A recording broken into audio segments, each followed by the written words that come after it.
10th president. Our live program on John Tyler airs Monday morning at 9 Eastern here on C-SPAN. Now from Belgrade, coverage of Day 51 of the NATO airstrikes on Yugoslavia from state-controlled Serbian television. This newscast was recorded yesterday at 1:30 p.m. Eastern and translated at C-SPAN here in Washington, D.C. It's about a half hour. You're watching primetime news of Radio Television Serbia. Respected viewers, on the occasion of the 13th of May, the Day of Security, the personal envoy of the President of Yugoslavia and the Supreme Commander Slobodan Milosevic, the Republic's Prime Minister Milan Marjanovic, gave highest commendations to security forces members at the ceremony in Belgrade. He said that the members of the police showed high professionalism and heroism in stopping the escalation of terrorism and separatism in Kosovo that culminated with the NATO aggression against our country. For their courage, determination and professionalism, as well as in their disciplined carrying out of all the tasks, where they served as example for all of the other members of the police. The President of the Republic of Yugoslavia, Milosevic, gave commendations to 30 officers and non-commissioned officers of the police forces of Serbia. These commendations were given by his envoy, Mirko Marjanovic, President of the Government of Serbia. For 50 days, our country has been defending its freedom, territorial integrity and sovereignty from NATO aggressors. They don't choose any instruments or goals, these NATO criminals who try to give us as much in terms of casualties and damage of our economy. The killing of civilians, the destruction of cities, of hospitals, of roads, of children's schools and other civilian facilities show very clearly that the real goal of NATO alliance is to destroy our country and our people. Together with the army of Yugoslavia and our people, courageously defending the territorial integrity and sovereignty from the evil aggressor, the members of the police forces of Yugoslavia do not spare their lives in order to fulfill their tasks in terms of defense of the country and protect the public order and peace. With their professionalism, energy and courage, the members of police have stood against separatism and terrorism in Kosovo that culminated in the NATO aggression against our country, at the same time securing peace for the people throughout Serbia.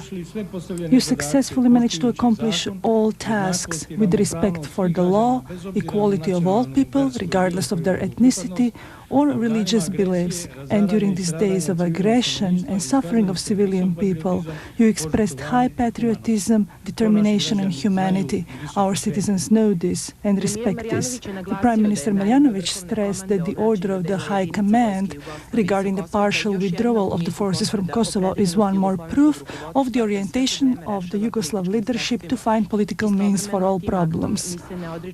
At the same time, we are not less determined to defend our country from the aggressor. And the greatest guarantee for this is the heroism of the members of the police as well as the army, as well as the high patriotism of the citizens. At the end, the Prime Minister wished to all members of the police forces to continue accomplishing their tasks, but in peace. On the same occasion, the Minister of Internal Affairs, Vlajko Stoljković, gave appropriate commemorative gifts to 940 police officers of Serbia who were particularly distinguished in the defense of the country, in the fight against terrorism and fulfillment of all security tasks. Promotion into higher ranks were given to 370 members of the police and 172 officers, as well as 307 non-commissioned officers. I would say that these are heroes of our people, or one number of the heroes of our people, because there are more members of the police who are also professional, successful, and work in accordance with the law and the Constitution, and who have defended our country and have efficiently broken the members of the terrorist gangs of the Albanian separatists. I wish you all the best in the future work and in your life, to all of the members of the police and to our people and the country. a better future for everyone, because we shall manage to successfully defend ourselves from the aggressor and find a peaceful solution to the problems in accordance with the interests of our people. On behalf of the decorated officers, Captain Petar Radenovic read a message of gratitude. I want to express our great gratitude to all of the members of the police who gave their lives in the defense of the country against the NATO aggressor, in their fight against terrorism, and in all of their tasks pertaining to security issues for the good of Serbia and its citizens. We send the message that under the Supreme Commander and the President of Yugoslavia, Slobodan Milosevic, we shall manage to preserve our freedom, territorial integrity and sovereignty, and continue our uncompromising fight against the remnants of the terrorist gangs in Kosovo, all kinds of criminal behavior and all kinds of dangers for the citizens. We shall manage to protect the order and law and improve safety despite the war and this criminal bombardment. Ceremonies regarding this same issue will be held in various secretariats of the police, with more commendations to distinguished officers. The General Secretary of the Socialist Party of Serbia, Gorica Gajevic, sent on behalf of this party and in her own name greetings to the members of the police on the occasion of 13th of May, the Day of Security Forces. This message notes that the members of the police, with their courage, dedication and professional skills, managed to prevent the enemy in their intentions, just as all our citizens support the police forces so that they can persevere in fulfilling the task of protecting the sovereignty, territorial integrity, independence and the constitutional order of our country.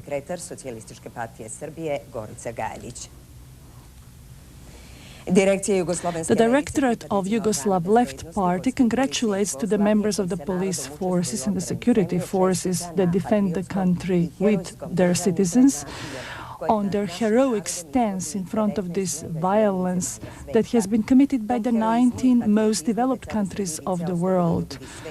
All of the freedom-loving countries of the world admire this patriotism. For future generations, it will be a lesson of honor that will enter all the schools of history. Members of the police and security forces were also congratulated on the Day of the Security by the Minister of Information, by the President of the Interim Executive Council of Kosovo, Zoran Anđelković, by the head of the parliamentary group of YUL in the Federal Assembly, Živko Šoklovački, by the regional board of the Socialist Party of Serbia, Nedeljko Šipovac, and by the president of the Young Socialist, Aleksandar Rastović, as well as by the Federal Board of Subnor. The defense of the country from the NATO aggressors and the resolution of all problems in Kosovo by political means are our main tasks, stressed the Minister of Internal Affairs of Serbia, Vlajko Stojiljković, during his visit to one of the police units that came back from Kosovo today.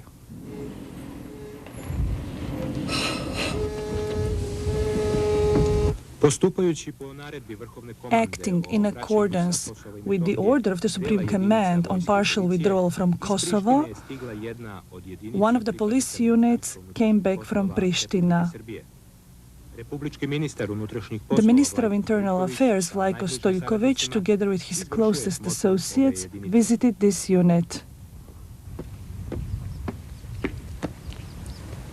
Mr. Minister, the unit of police forces that has just returned from accomplishing security tasks in Kosovo is ready for your inspection. Reporting to you, Lieutenant Colonel Duško Adamović.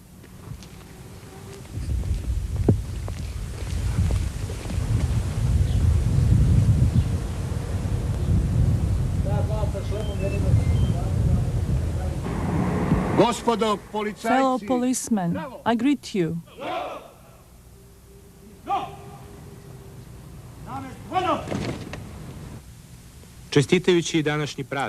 Congratulating the policemen today's holiday on behalf of the Ministry of Internal Affairs, Minister Stojiljković stressed that the members of the police successfully conducted their tasks of protecting the territorial integrity and sovereignty of the Republic, breaking up the gangs of the Albanian terrorists and separatists, and the protection of the property and the lives of the citizens. Our two major tasks at this moment is to defend our country from the NATO aggressor aggressors and to resolve all problems in Kosovo by political means, stressed the Minister of Internal Affairs. After the ceremony, Minister Stoljković held a discussion with some of the members of this unit. On the occasion of the 13th of May, Day of Security, at the Cemetery of Distinguished Citizens in Belgrade, new wreaths were laid at the graves of Slobodan Krcun, Svetolik Lazarević and Aleksandar Ranković by the Ministry of the Internal Affairs of Serbia, headed by Major General Mišić, who is Deputy Minister.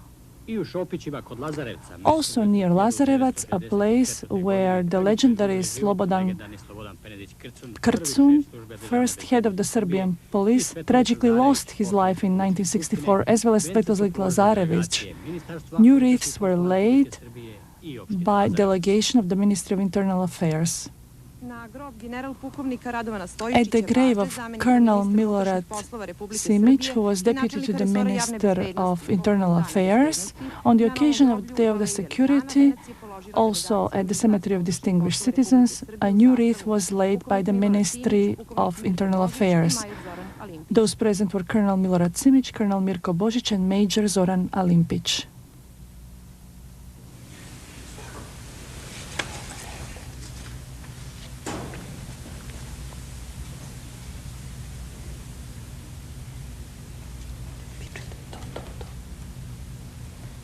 The commander of the combat Navy forces of Yugoslavia, Vice Admiral Zec, received the captain of a combat boat, Miladin Vujanovic, and his colleagues, who reported to him on all of the measures of the security forces in these very complex war conditions. It was stated that the skills, professionalism and morale of these units are at the highest level. The federal government considered today the current economic and security situation in the country and decided on additional measures for functioning of the economy in war conditions. One of the decisions was to issue Federation bonds against debts of the banks who had given loans to agricultural workers and people involved in tourism. The federal government also made a decision that out of the federal reserves, a certain quantity of fuel, medicine and food be loaned to various producers. Also, the federal government said that they would undertake all legal measures in order to implement all of the regulations regarding payment transactions around the country due to irregularities in these transactions, especially in terms of securing funding for the budget.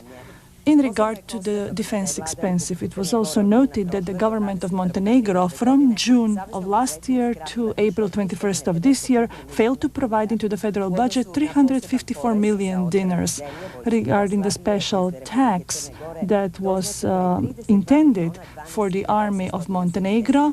There were additional 32,280 dinars less that had been supplied by Montenegro. Also, new visa regulations are in effect regarding Italy on a reciprocity basis in order to prevent uncontrolled entry of people from a country that's actively participating in an aggression against our country. The airplanes of the criminal alliance began a 20-minute attack on the area of Niš at around 2:45 p.m., aiming at various targets in the northwestern zone of the city. One could hear a lot of explosions, but also our anti-aircraft units responded. The aggressors attacked with 2 missiles an overpass on a road to Skopje, close to Trupalski forest, as well as the area of Jastrebac with 4 missiles. They also attacked an overpass at Batušnica, west of Niš. According to the first information, 1 missile hit the entry of Žitovađe, close to the local church. Just as 2 days earlier, the target of the enemy alliance was once again the Leskovac area. For a 5th time, at 2:47 p.m., they bombed the village of Sinkovce, this time with 4 strong missiles of the criminal alliance. Another place, Arapova Dolina, was hit by 1 missile. Strong explosions caused a lot of material damage to already damaged houses in this area. According to our information, there are no human casualties. Throughout the night and the day, the airplanes of NATO aggressors continued their deadly attack in Kosovo. This time, they attacked an industrial zone in Prizren, Trepča's metal factory Samipa, the textile industry Printax, the winery complex Kosovo Vin at Mala Kruša, a railroad facility, construction depot, as well as part of the roads that connect this town with the economic center of Kosovo. There is huge material damage because they have destroyed production plants, storage facilities, and a government building. The relentless missile attack continued today since the morning, especially the roads towards Đakovica, the checkpoint Vrbnica on the Yugoslav-Albanian border, but also in the very center of Prizren. But it was only a matter of chance. The missile didn't explode, and thus human catastrophe was averted. The area of village Petrovčić, neighboring Zemun, was also hit by a missile. In Uroševac, sometime after 12, the NATO alliance hit with missiles the area of the villages of Gornje Nerodimlje, Manastirica, and Kamena Glava. The airplanes of the alliance also bombarded this morning several villages in the northeastern part of Đakovica. And half an hour later, they also hit a border village of Vogovo, but there are no military targets any place near that village.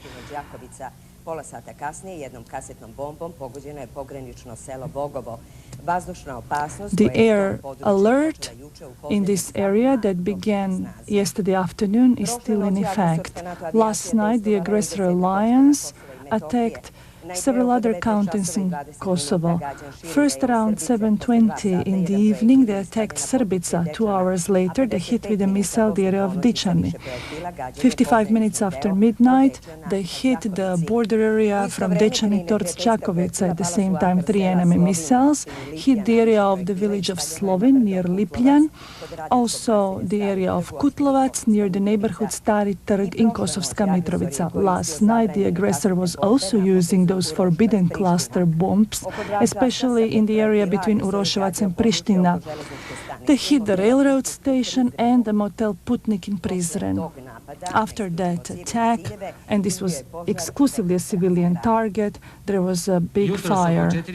This morning around 4:10, NATO aggressors with 2 missiles once again hit the buildings of TV Novi Sad, already attacked on the 3rd of May. The building which houses the newsroom, which had shown programs in 6 languages, as well as about 20 vehicles, are completely destroyed. Truth and truthful information have been bombed again. Another missile hit a house whose owner, fortunately, has left. Although shrapnel and bits of the destroyed objects flew in a radius of about half a mile, there were no injured civilians, but there is a huge material damage. 1 minute later, the road along Jidiški Venac was also hit, and now it is closed for traffic. The State Duma of Russia has begun the discussion regarding the impeachment procedure against President Boris Yeltsin.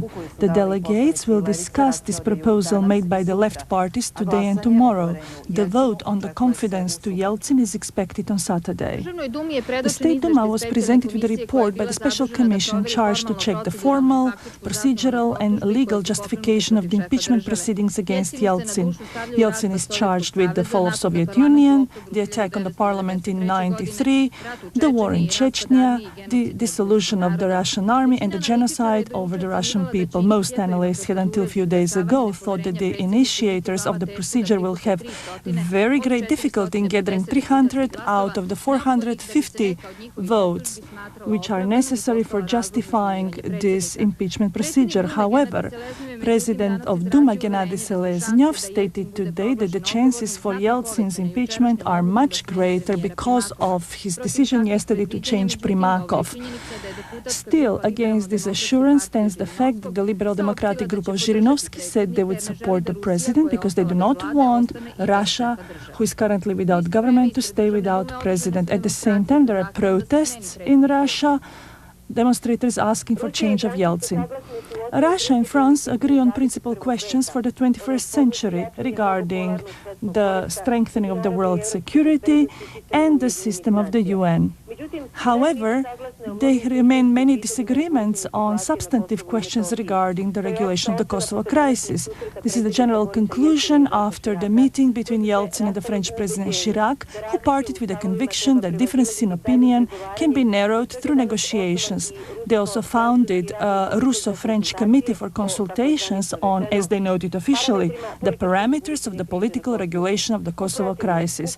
Otherwise, if the bombing continues, if, despite the active efforts of Russia to resolve this crisis, the West and NATO will not adequately react, Yeltsin repeated to the French President Chirac the following, that Russia will have to re-examine its position in the negotiation process regarding Kosovo and to make much more energetic steps in order to protect its strategic interests in the Balkans.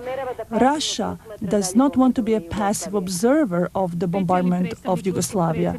The special envoy of the Russian President Chernomyrdin, after his meeting with the Deputy Secretary of State Strobe Talbot, expressed the conviction that the military operations of NATO can be stopped despite the fact that the bombing is intensifying. It is essential that we, Belgrade and the NATO countries, we agree on the basis and the principles of the political resolution of the crisis.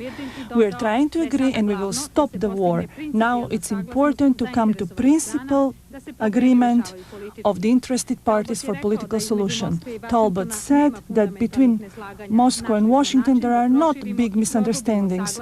We found a way to deepen our mutual understanding and narrow our differences. Chinese media give a lot of publicity today to the positions of China regarding the Kosovo crisis that were stated yesterday during the discussion with the German Chancellor Schröder. Chinese President Jiang Zemin stated that the immediate end of the NATO bombardment of Yugoslavia is the main prerequisite to return to negotiations. The Chinese president also noted the other position that any plan for political solution requires the consent of Yugoslavia. Schröder said that he also met the Prime Minister Zhuo, noting that despite differences, he agreed with the Chinese side that the discussion should return to the UN Security Council as soon as possible. The Prime Minister said that China, as a permanent member of UN Security Council, will not concede to any plan unless the NATO bombing is over. The leading daily Zhibao says today that NATO, led by Washington, has nailed itself to the column of shame of the world history by committing bloody, evil deeds in Yugoslavia in a sharply worded editorial. The Daily accuses NATO in service of the American military machine as an anti-civilizational creation that shows the dark and rotten face of Western civilization. What America does with NATO by beastly bombarding Yugoslavia is a gross violation of human civilization. American government denies that the bombardment of the Chinese embassy, of the train, are barbaric acts. If this is not barbarism, what is barbarism? They try in vain to justify this bombing because this bombing, as well as the attack on the Chinese embassy, shows a deranged cruelty and monstrosity. Although the street protests in China have calmed down, and many companies and universities and schools, they continue to express their dissatisfaction and bitterness regarding the American policy and demand the fulfillment of China's requests. China continues to monitor the events with its declared contingency right that if those demands are not met, it can take appropriate measures in response. They mean especially America. China once again warned the USA to respond to the demands regarding the bombardment of the Chinese embassy in Belgrade. Washington cannot abnegate its responsibility and give unreasonable explanations.